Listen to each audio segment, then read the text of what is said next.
Applying for a teaching job in Thailand for Filipinos. What's up mga kanaisers? Today I will be talking about applying for teaching positions dito sa Thailand as Filipinos. Alam naman natin na ang Thailand ay isa sa mga popular destinations para sa bakasyon and also sa work para sa mga Pinoy.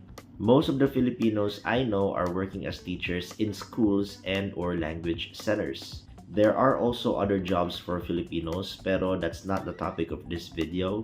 You can check out my other videos sa profile ko.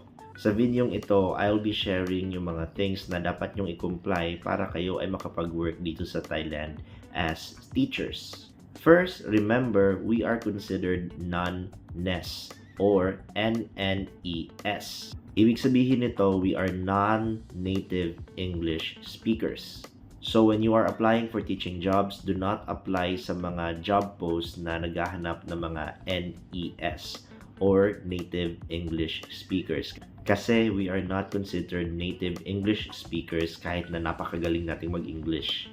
Maybe you guys see a lot of teaching vacancies for native English speakers or NES. Maybe you're interested in applying for them.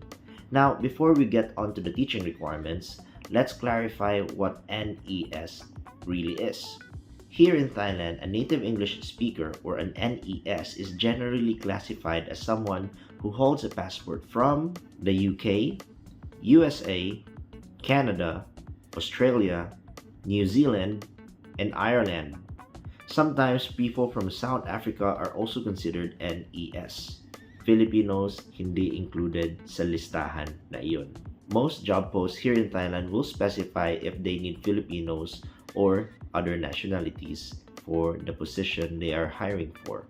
Going back to the topic, websites like ajarn.com and crewteacher.com are good places to start looking for a teaching job. Pero before kayo mag-apply sa mga teaching jobs, prepare these requirements. Number 1, updated CV or resume.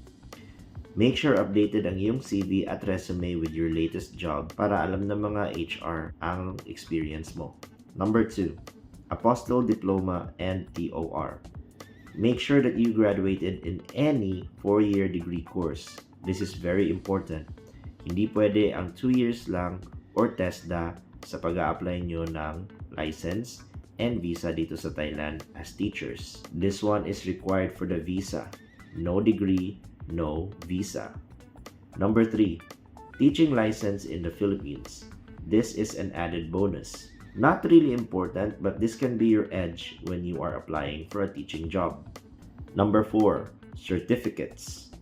These are also not important but can be used as supporting documents when applying. Number 5, experience. If you have experience in teaching, you can negotiate for a higher salary. Of course, this is not important but very desirable. Of course, last but not least, being in Thailand. You have to be here for interviews. Also, higher chance if you are already here. These are only the basic requirements that everyone should comply. Of course, depending on the school, there might be other things that they want you to prepare. Other schools might require you to submit a teaching demo video, TOEIC scores, or even a portfolio. There are many schools that require these, so if you're really serious in teaching in Thailand, then better prepare them in advance. If you are ready, then start browsing for open positions now, and God bless. I hope this video is helpful to you, and if it is, please give it a thumbs up and consider subscribing if you like my content. And if you have any questions, let me know in the comment section down below. I'll see you guys next time. Peace.